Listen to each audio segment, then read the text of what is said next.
Magnificent Seven.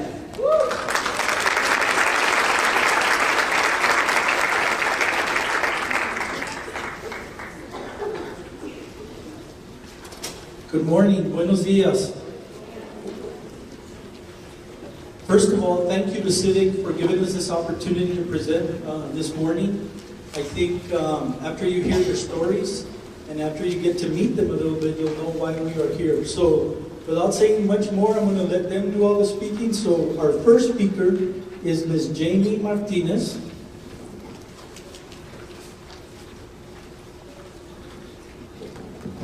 Jamie is a student at the University of Texas at El Paso. She has been with our Youth Leadership Forum for at least 6 or 7 years. And now, recently, one of the things that I'm happy to announce that she was just hired at Volar Center for Independent Living as the Youth Leadership Development Assistant Coordinator. So give her a big hand. I'm sure her mom will be happy to know she can pay some of her bills now, right? That's always good. But Jamie is, as I mentioned to you, a student at UTEP studying to be an English teacher. And I will let Jamie introduce herself or begin her speech, okay?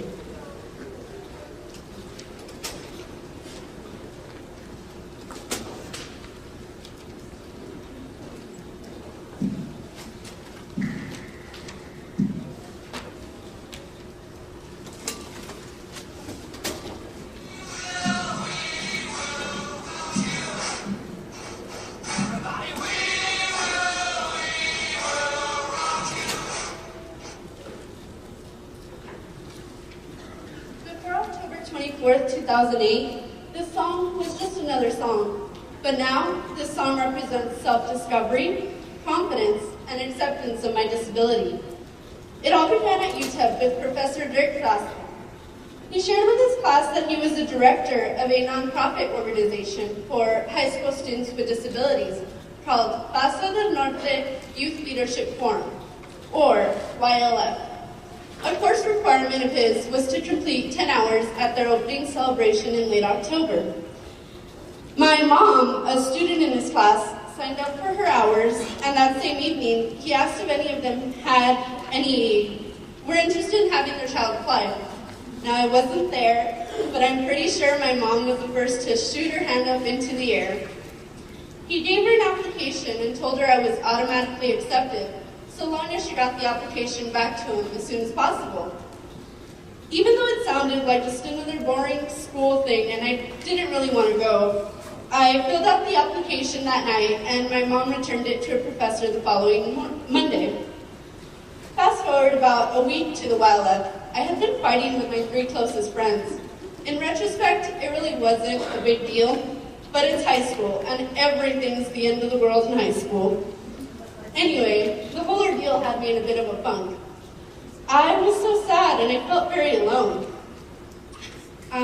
At lunchtime, when all the drama just got to be too much, I called my dad, all blubbery and teary-eyed, begging him to come get me early from school. Being the yes parent that he is, he immediately said he was on his way. He got home to the comfort of my big pink bed and hid under the covers in an attempt to escape all of life's disappointments. When my mom got home that evening to take me to the conference, I begged and pleaded with her not to make me go. When begging didn't work, I decided to throw possibly the biggest tantrum an 18-year-old can throw. My mom gave me the look and said her volunteer hours start at the beginning of the conference, and if I didn't get my butt in the car, there was going to be major consequences. Pouting and stomping my feet, I got into the car. Once at the hotel, I refused to get out. My mom simply walked over to my side, reached over me, unbuckled my seatbelt, and pulled me by the shirt out of the car. She said if I wasn't walking right behind her, I would be in big trouble. I followed her into the hotel, where I was met with warm smiles, bright colors, and decorations everywhere. I was not having it. I did not want to be there, and I definitely did not want to be around all these ridiculously happy people. Everyone was so friendly, so I tried not to be a total jerk, despite the whole not wanting to be there. When I was done checking in, an older gentleman with a very kind smile came up to me and introduced himself as Mayor Paso, the director of the forum. Aha! This is the man to blame for me being at this stupid conference. When I got to my table, most of my group was sitting there with the same annoyed expression that I had. No one looked like they wanted to be there. The table was silent and everyone seemed very shy, with the exception of our mentor, Larissa. She looked like she belonged, like she loved being there. She told us it was her second year at YLF, and she reassured us that we were going to have a blast. I did not believe her. The next morning, we all gathered once again in the conference room downstairs, still with the crusties in our eyes. It was the perfect time for Mr. Rosso to attack. I was still half asleep and thus more inclined to persuasion. He pulled me aside and said he could really use my help. He looked very serious, and that got my attention. He then proceeded to tell me they needed me to present the next speaker. Whoa, whoa, whoa. Hold it right there, buddy. Nobody said anything about me having to get up in front of all these people. His eyes pleaded with me. He truly looked desperate. I mean, you must be if you're asking a kid for help. It wasn't until recently did I figure out this man totally played me. But I digress.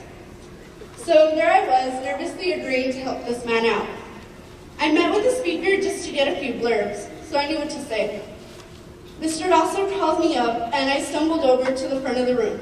It was so intimidating, having what seemed like 500 people just staring at me. In reality, it was about 60. As I opened my mouth to speak, I began to stammer. My whole body shook. My face turned tomato red. I couldn't make any eye contact. I fumbled through my little spiel and all but ran back to my seat. That was the most horrifying thing I'd done up to that point in my life.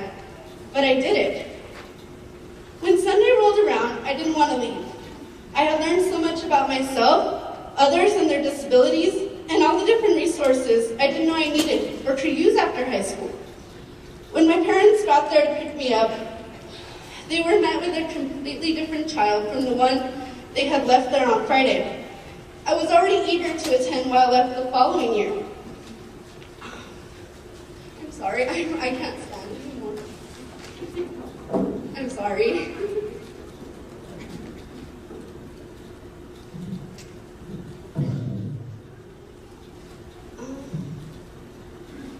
My mom was equally as excited as I was, and eager to hear about all that I had experienced. She could already see the passion for YLF and all its possibilities growing in her stubborn daughter. I left that weekend with self-confidence and a realization that there's so much more to high school than all the struggles we face. Sorry. My passion for YLF and all that it has to offer has only intensified over the years through the many opportunities I've been presented with. Because of that first year, I've been able to travel to conferences in Austin, Dallas, San Marcos, and I even got to pet some whales and dolphins in San Antonio. Not to mention all the conferences I've attended here in El Paso. Although the traveling I've done over the past 6 years has been exciting, the most exhilarating benefit for me is that I've been fortunate enough to return each year to the Youth Leadership Forum here and make even a small impact on these kids' lives, like they did to me that fateful weekend in October. My mom has also had the opportunity to come back each year and speak to the parents of those amazing kids and tell them that it's okay to let go and let your child be independent. And more importantly, it's okay to give them that tough love when you know in the end, it'll pay off. Thanks to YLF and all those involved, I've gained not only lifelong friends and great memories, but I've also gained self-assurance, acceptance of the things I cannot change. But most importantly, I discovered a passion for helping others and for public speaking. Looking back, I don't think I've ever been more grateful for my mom forcing me to do something. Thank you.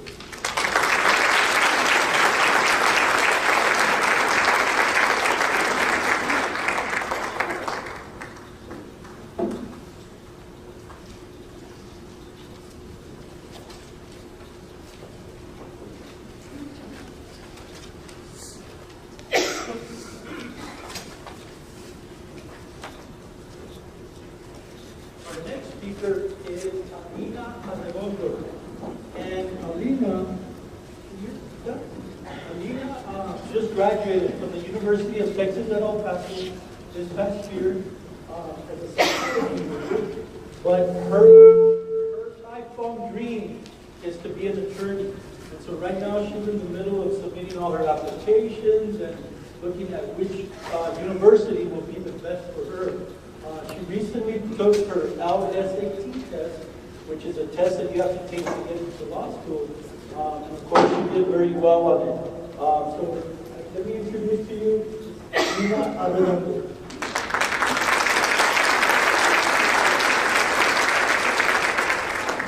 To my heart in heaven, dear Vigil, I want to tell you how much I miss you. Oh, how I wish I was looking into your eyes. What would I give to see your face, to retrace each wrinkle that the years marked on you? Oh, I would bestow my own soul in exchange to feel your warm embrace around me, to hear your voice call me by the nickname you gave me, Burrita, which I know means donkey, but I know you meant it in the nicest, sweetest way possible. I would jump through a volcano just for you to see what a great young lady I have become. Oh, what I would give to hear you tell me how proud I made you, and to hear that your pride level towards me has not changed since the day you departed. Since you left, a lot has changed around me and in me. First of all, I'm still short, but a bit chunky. Maybe not as short as when you saw me, but still kind of the same. Second, I have had 3 different graduations, which one being higher academic. The constant reminder of what you told me as a child, that one day I would represent my last name, inspired me to continue beyond high school. I received my associate's degree, but last year in May, I graduated with a bachelor's degree in psychology. Third, I have taken my law exam twice. The first time I took it, I failed. I had a minor setback, but having those private conversations with you gave me the strength to try again. I prayed for you to accompany me to my second exam, and on the day of my second exam, I felt your presence. The second time I took the LSAT, what motivated me to improve from the last time were your words in my head telling me, you can do anything you want to. Well, Vigil, we can now put those sad conversations behind. All of my hours of isolation and studying have finally paid off, because a new chapter will soon begin. The chapter of going to law school, Vigil. Here comes another form of stress. But I know I can get through it because I have the best listener. You always told me that I would do great things. I remember the day I took my first step. You heard Grandma screaming from the master bedroom. You rushed to the master bedroom and asked Grandma what was wrong. Grandma could not speak due to the excitement, and she wouldn't. She just pointed at me. You asked what I did. Instead, I showed you. At that moment, your eyes filled up, and you rushed to pick me up.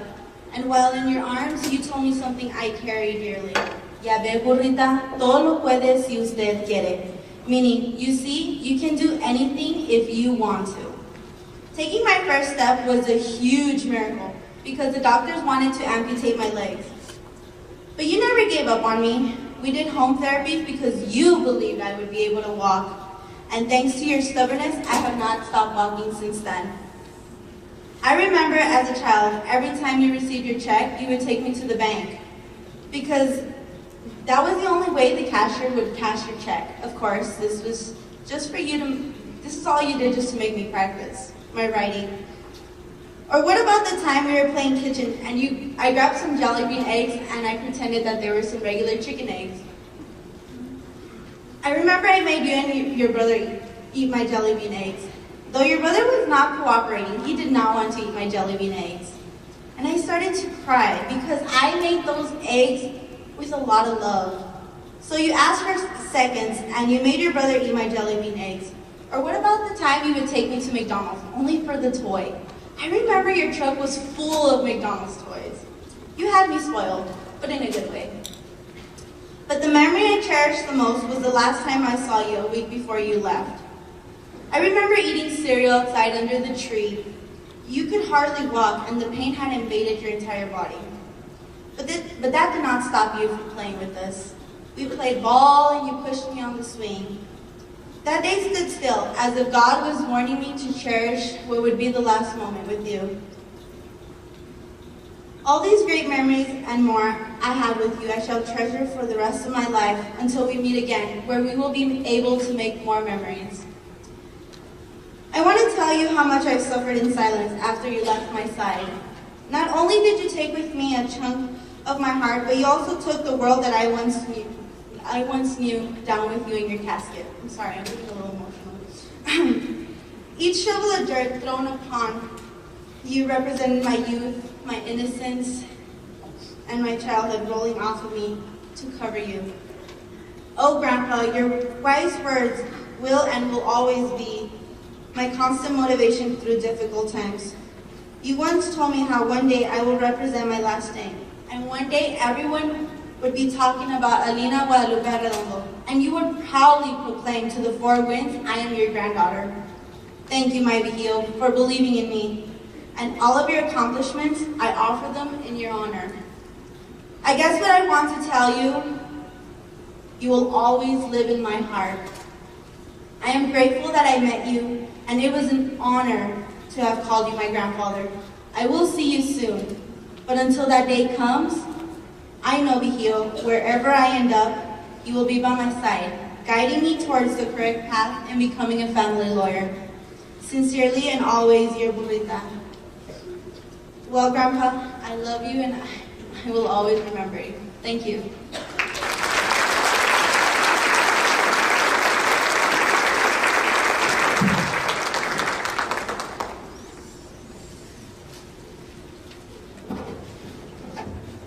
Our next speaker is Mr. Paul Nathan. Paul is also a full-time student at the University of Texas at El Paso. He is very involved in his church and in his community. He is also president of the Minor and Diamond Club at the University of Texas at El Paso. Paul? Okay, attention! Were the first words I heard as I entered into the ROTC classroom at Eastwood High School. It was back in August of 2005 when I first joined up with the JROTC. At the time, I was thinking about joining the Army when I graduated in school, so I thought it was a good opportunity for me to see if I would really enjoy it or not. I enjoyed all 4 years of it and never regretted joining. When I first joined them, I was at the dead bottom, as in there was no one under me at all. It took me a whole year before I would receive my first promotion. Turned out I was supposed to be promoted to a sergeant after December, but the cadet supply sergeant used my paperwork as a bookmark. It's a true story of my butt. My teacher, Sergeant Hunter, was encouraging that all new cadets joined up with one of the JRTC teams. They had their drill teams, the rifle teams, PT, color guard, and many others. That year I wanted to join the teams, but couldn't because of an accident earlier that year I was still recovering from. It would take the rest of my freshman year to recover, and I was benched indefinitely.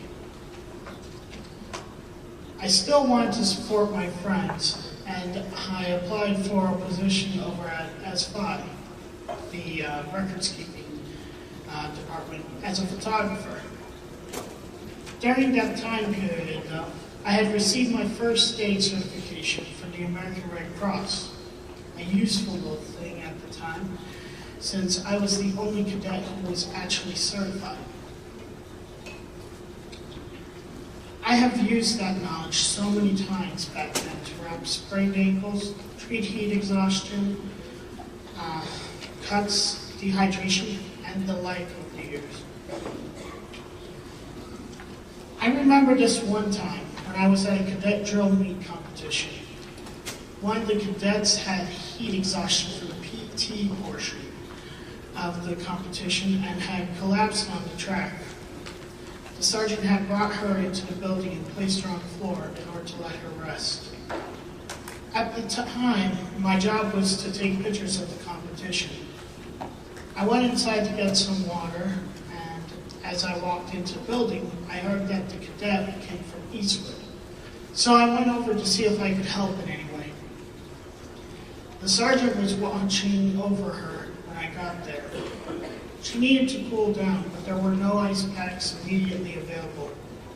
I went and got a trash bag and some ice from one of the coolers to make an improvised ice pack that I had learned from Boy Scouts.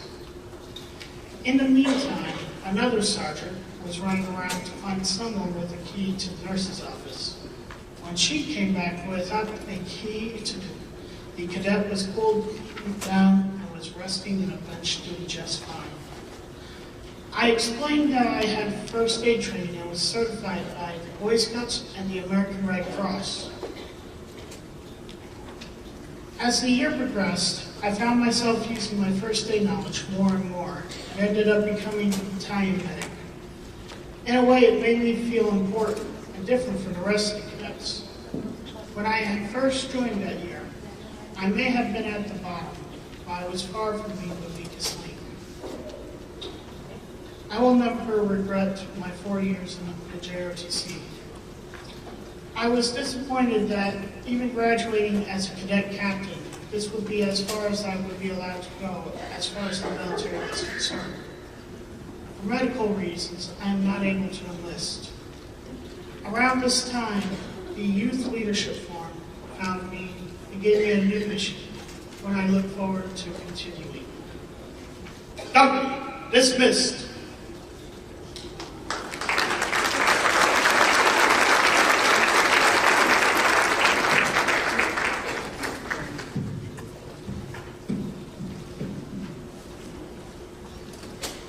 Speaker is Ms. Stephanie Gonzalez, and she is a student at El Paso Community College studying psychology.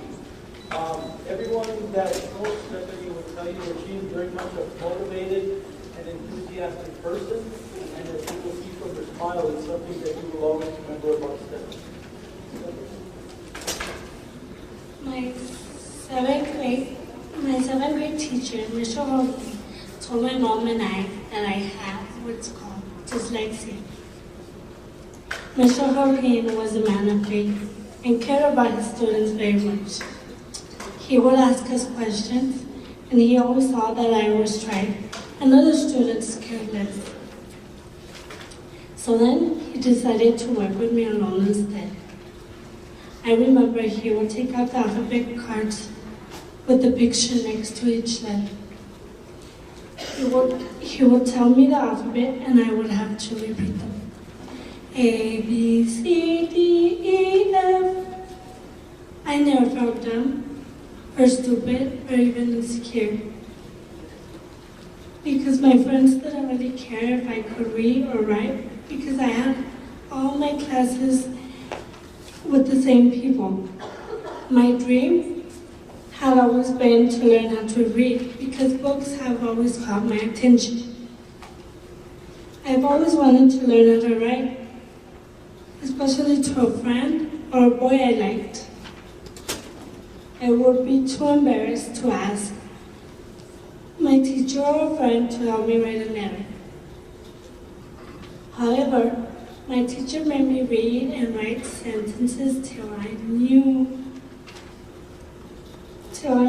how to read them and understand what I was reading. I would also write sentences till I knew how to spell words from a science book called Earth Science. Mr. Holguin showed me how to count. He taught me addition and subtraction. He showed me what sticks. I felt happy once I learned it. I couldn't wait to go home and show my mom. I couldn't stop smiling. Mr. Holguin wanted me to learn my multiplication, learn how to count money, so he bought fake money. He taught me how to distinguish between the pennies, the dimes, the quarters, and the dollars. Then he would ask me to give him a certain amount of money. It took me a while to learn it, but every time I got it, he would reward me. He would give me $1 to buy chips or soda. It made me feel good, and I just wanted to keep learning. He also wanted me to learn my multiplication table.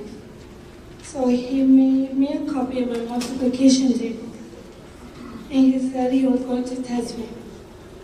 Time passed, and my mom's birthday was coming up. So Mr. Holkey came with an idea. He said if I learned my multiplication tables, he would buy something for my mom for me to give her for her birthday. I got excited. I was like, oh yes, yes. As weeks passed by, I learned my multiplication at home. Then finally the day had come that he was going to test me. I remember I kept practicing that morning. I was so nervous. My hands were shaking. My forehead felt hot. Mr. Hogan showed me what he had brought my mom. It was an angel carrying a baby in her arms. He finally tested me, and I passed. I remember I was so excited. I couldn't wait to go home and give my mom what I earned for her. As I was getting home, I remember I said, Mom, guess what? I passed my multiplication. And as I was telling her, I took out her gift and said, Happy birthday, Mom. I love you. She was so happy. She gave me a kiss on the cheek.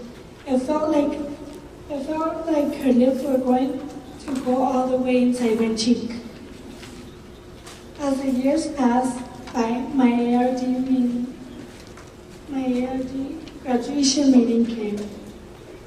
They wanted me to stay until I was 21 years old, so they could have more time to prepare me for college. I said no, even though doubts came to my mind saying, maybe they're right, but I knew God was on my side. Now I'm in my 8th semester of college, and I haven't failed a class. I've learned that in order to be successful, it's not by giving up, it's by having a determination and taking any kind of challenge, no matter how hard it gets. Don't go for what other people think, go for what you believe. Everything is possible. Thank you.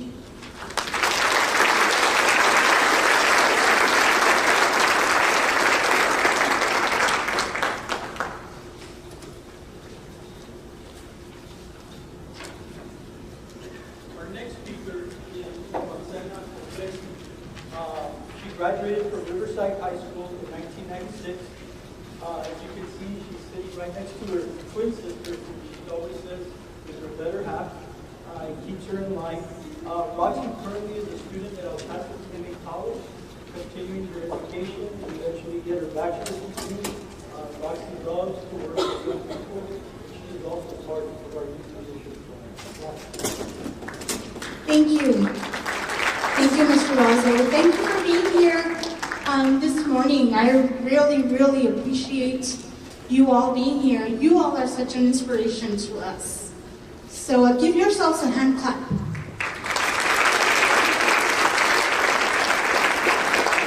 And the title of my presentation this morning, it's still morning, right? Okay. It's called Explosions. So I hope you enjoyed it. In 1997, I went through a cultural explosion. I was only 12 years old, and the only Hispanic student with a physical and learning disability. The Alike a Life Christian Academy student population, majority was African American and white. By this, I mean, yo no hablo español. I soon realized this was going to be an interesting experience, but I didn't realize how big this explosion was going to be. So here I am, the only student with dark brown eyes and hair, and able to speak 2 languages, thanks to my parents, my Puerto Rican dad, and my Mexican mom, who is here this morning. I would always tell people that I was Mex-Rican. Growing up at home, there was always a pot of Mexican or white rice, and something else with lots of spices in it. I remember that in the school we didn't have a cafeteria. There was only a lunchroom, and we all had to pack our lunch every day. And mine, of course, always had something spicy in it, accompanied by a bread or tortilla. But I noticed that my friends' lunch boxes were packed differently from mine. The food was different, and I was eager to learn about our differences. I must admit, at first I was a bit,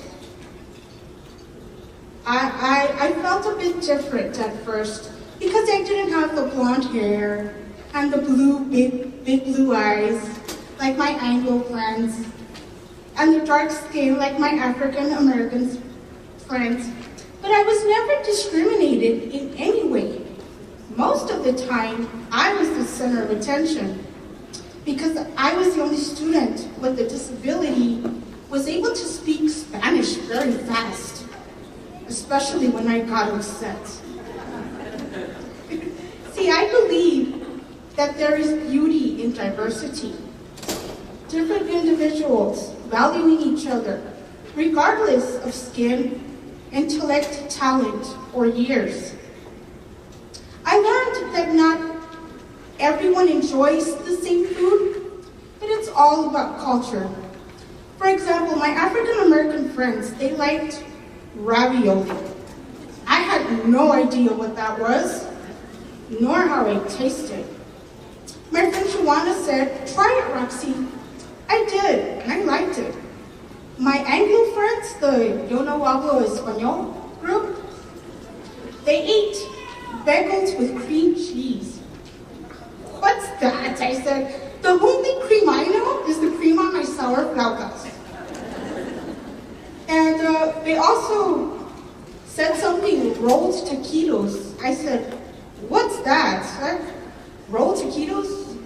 They meant flautas, but of course, I meant flautas, they meant rolled taquitos, but it was a learning process. So anyway, my friend Kenny gave me a piece of his bagel. It was yummy.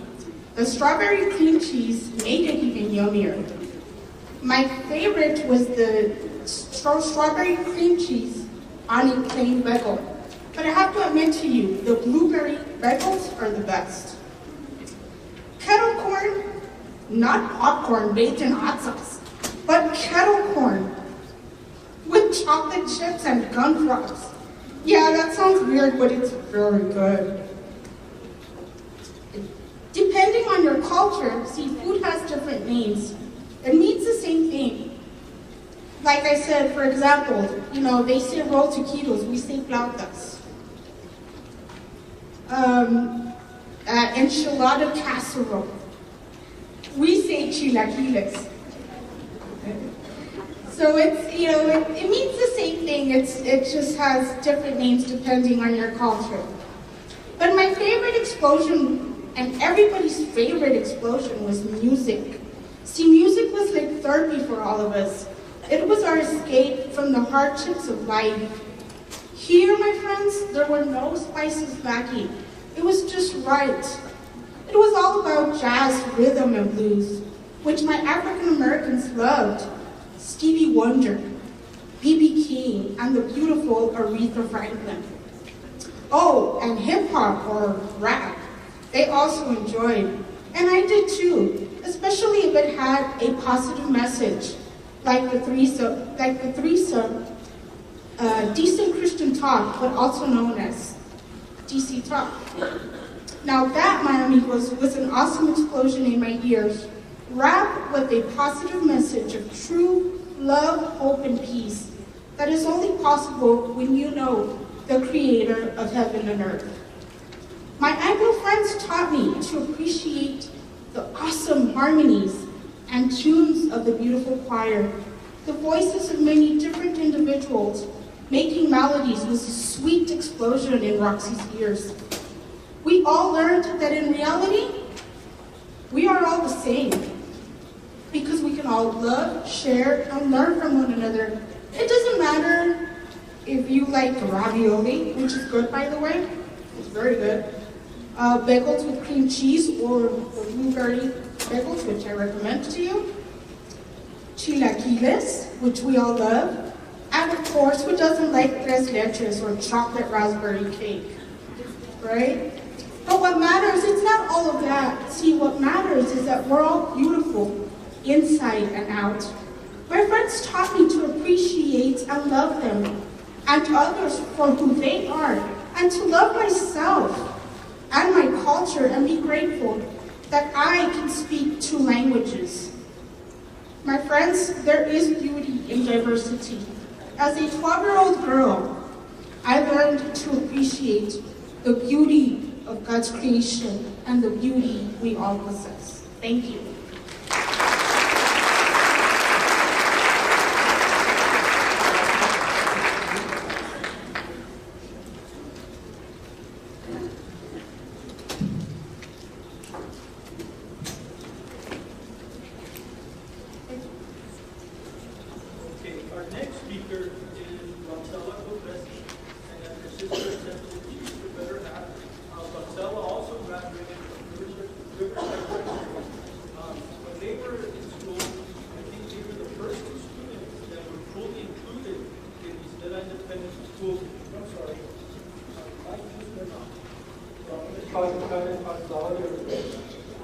They were the first two students in the whole district many years ago that were fully included. And now we know that that's something that we want to do more of our students. Roxana is also, is also one of our youth leadership forum facilitators, and she likes to inspire and motivate others to reach their dreams. Can you please help me to welcome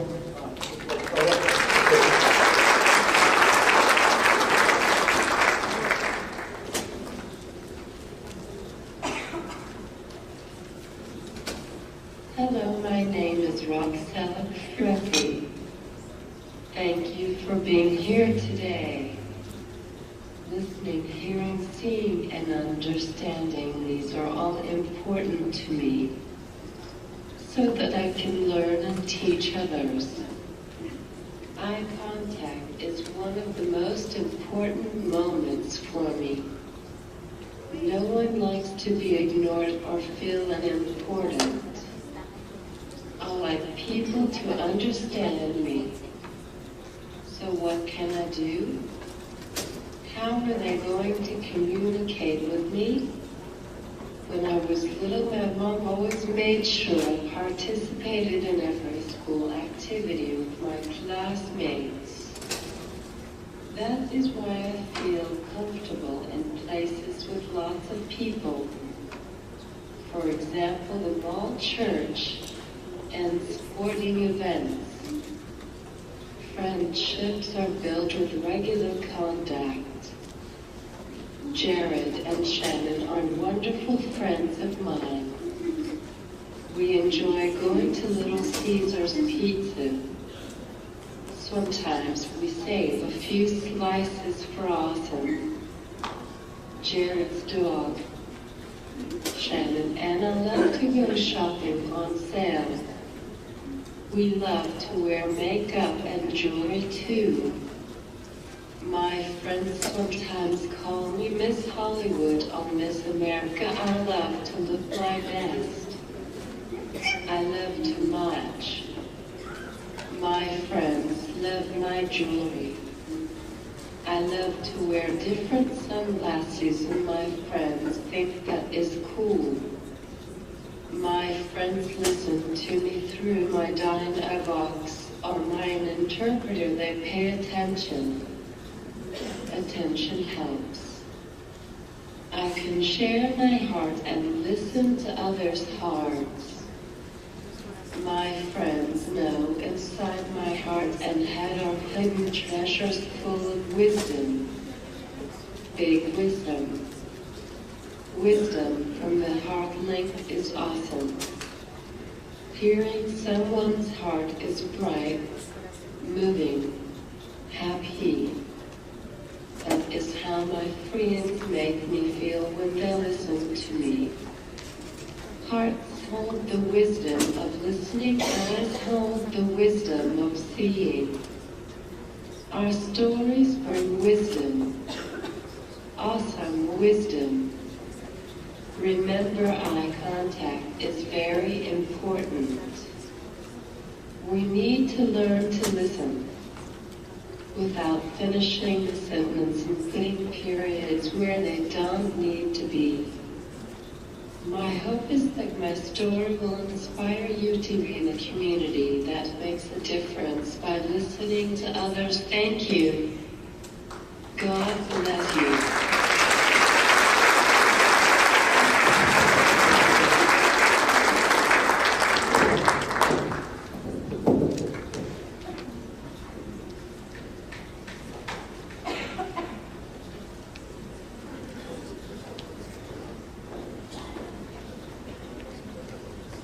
Our next speaker is Jesus Duarte. Jesus Duarte is also a student at El Paso Community College.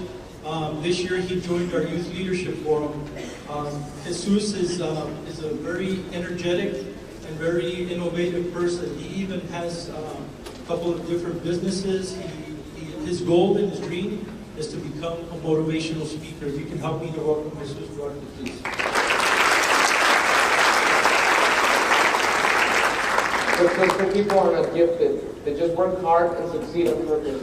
I'm in the best stage I've ever been in my life. I'm enjoying my current achievements and working on some new. But just like a rainbow doesn't come out until after a storm, my life hasn't always been all joy and smiles. I had a terrible life-changing accident in 2013, where I found myself swimming upstream, going against the current, when doctors diagnosed I was never going to walk due to the severe damages my lower body suffered. And in May 29, 2015, I was performed a special surgery where they replaced my hip with a metal one. Total hip replacement is what it's called. And astonishingly, only 12 hours after the surgery, a group of therapists walk in, a real edgy lady and a nice co-worker, I remember. And they explained to me the protocol they follow, and they tell me that I'm going to perform easy bed exercises to get my muscles and my nerves to wake up and get me moving. I was a little bit displeased at this because I didn't want to do none of these dumb exercises. I wanted to walk. I wanted to see, I wanted to feel, I wanted to realize to myself I wasn't going to walk. I wasn't just taking the doctor's word. And so the lady grabbed my leg, and when she grabbed my leg, I fought through the pain, and I shook it as hard as I could, and I said, no, I want to walk. She ignored me, and she grabbed my leg again. This time I yelled, I want to walk. She looked at me with a pitiful look, and with a low voice she said, son, you can't walk. You're not going to walk. Those words cut down my chest so hard, I literally felt it in my heart. And like Job, that I feared had finally come upon me. At that moment I realized that I wasn't going to walk. And I said to myself, this is not it for me. I mean, this is not me. This is not how my story ends. I can't go down like this. No, not like this. And so I started getting a little bit rowdy with them. And they walk outside to the nurse's station where they meet the doctor and explain to him everything that's going on, that I'm refusing to be cooperative. And he says, what? You just got out of surgery, you can't walk. And he said, yeah. We explained that to him, but he's too stubborn. He doesn't let us touch him unless he walks. And he said, just sit him to the edge of the bed and he'll feel he's just right out of surgery. So they walk in with a huge stroller, and while they were setting everything up, I went to a quick prayer and I said, okay, Jesus, this is where I need you. I don't need you tomorrow. I don't need you next week. I don't need you in a month. I need you to back me up right here, right now. So when they walk up to me, they sit me to the edge of the bed. I literally felt like 1,000 electric bolts going up and down my body. It was so harsh that I can't get the right words to explain the excruciating pain I was in. I wanted to lay back down. I realized, what am I doing? This is insane. But I kept a straight face to show that I was okay. So when they bring the huge stroller, I closed my eyes and I took a deep breath. And the therapist said, ready? And I exhaled and said, ready.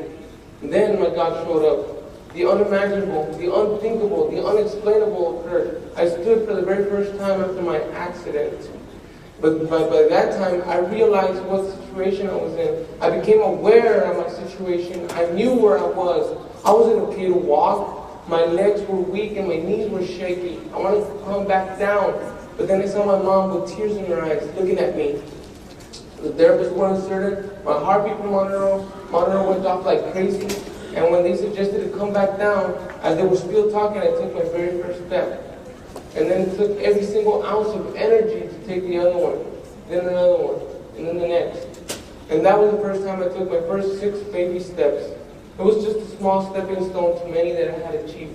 The next day they told me to walk 5 feet and I walked 10 feet. And then the following day they told me to walk 10 feet and I walked 15.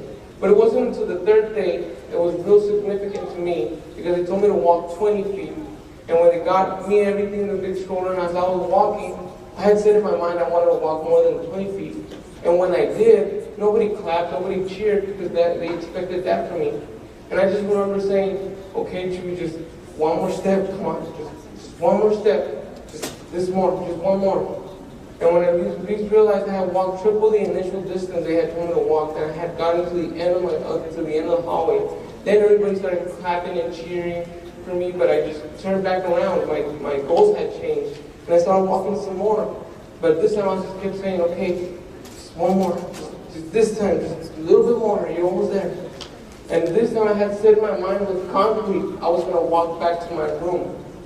But every step I took, it seemed useless. It seemed like I was stuck in mud. My room seemed like a mile away, and every single part of my body, every single muscle and nerve kept screaming out, what are you doing? This is insane. You can't do this. You can't do this. But I kept on and I kept on, and just when I was about to call it done, just when I was about to quit, I looked at my parents who were crying, looking at me. That created a new energy inside me, and I said, no, I can't quit.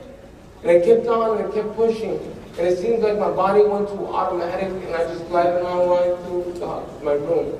That was the day when I realized what I can do, and what I can achieve, and what I'm capable of. And that's what life's all about, having ups and downs and struggles every single step you take. But that's who defines who we really are. No one said life was easy. Just like I knew when I had set it in my mind that I wanted to walk again, that wasn't going to be easy. It wasn't going to be a picnic. It was going to be hard. But it's all about your heart side. Because your heart wants your goal, wants your dreams. It doesn't see the struggles, doesn't see the ups and downs. All it cares about is to achieve that dream. You must let your mind be controlled by your heart. You must be able to see the invisible in order to accomplish the impossible. Thank you.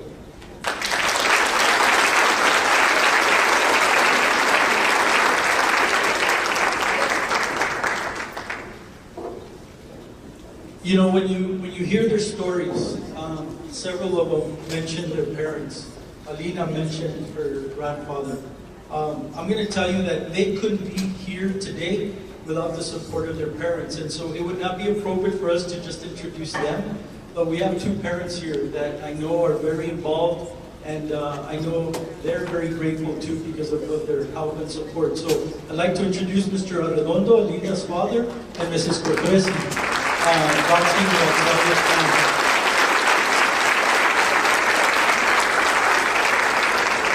You know, I know we have parents here of children with disabilities, and we also have here some workers from our daycare programs.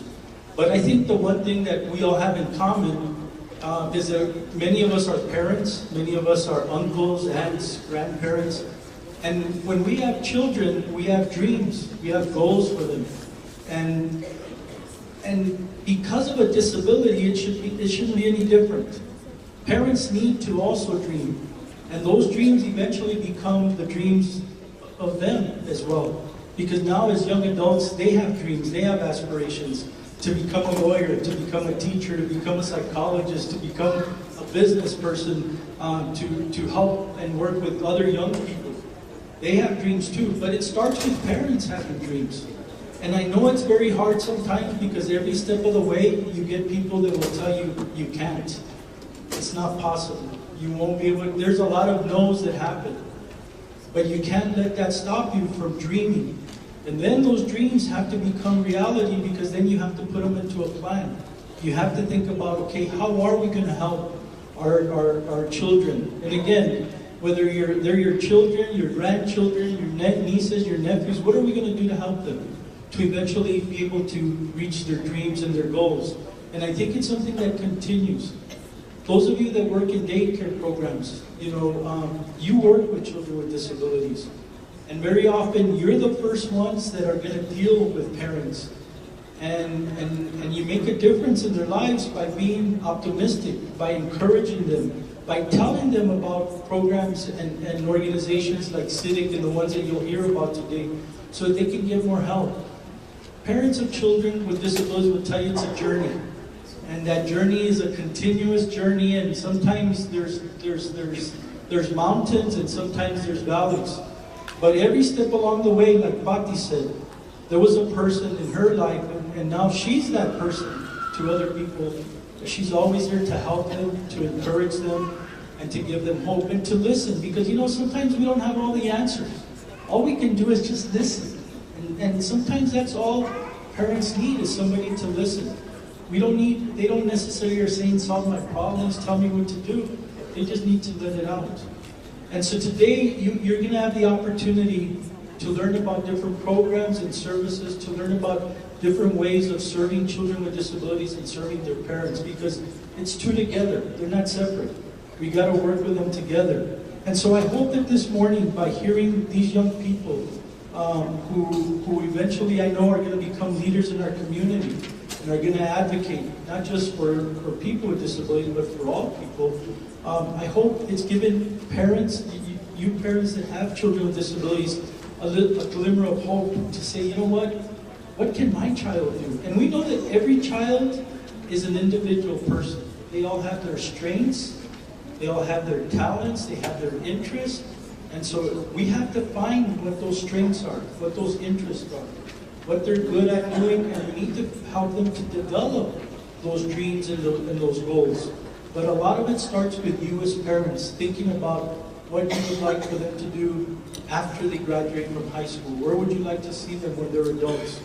And so today I think you got a little glimmer of what can happen when parents dream and when parents are there to support and encourage. And I know Mrs. Cofresi and Mr. Adorno will tell you it hasn't been easy.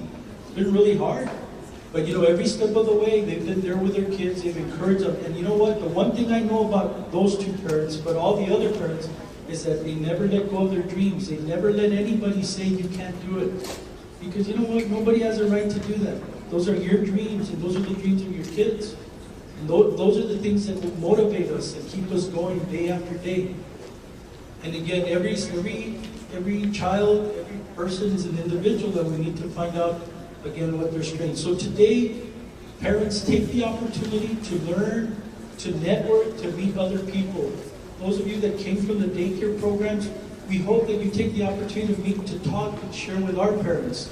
Make a connection. Get somebody's name and contact that you might be able to call when you have a parent in your daycares that needs some help. Get a number. Find out about the organization, what they can do to help. Because there's lots of resources, but we just need to make sure that we tap into the appropriate resources. Okay? Can we give the Magnificent Seven another big hand, please?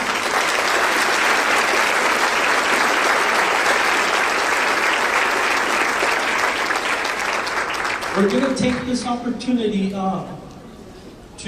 were you going to do anything else right now, Chris? I'm just going to give them a quick wrap up. Is that okay? Okay, they gave me the responsibility of trying to help get everybody ready for the next part. In about 5 minutes, we're going to ask all of you, okay? And that means all of you, to go outside and take all your personal belongings. And this is what's going to happen to this room if you've never been here. They're going to bring down some walls, okay? And then they're going to break it up into small breakout sessions. So in this room, if you look at your map, and you look at your map, everybody take out your map, and it's probably in the back of your program. You're going to see at the very top where it says room 1, 2, 3, 4, 5, and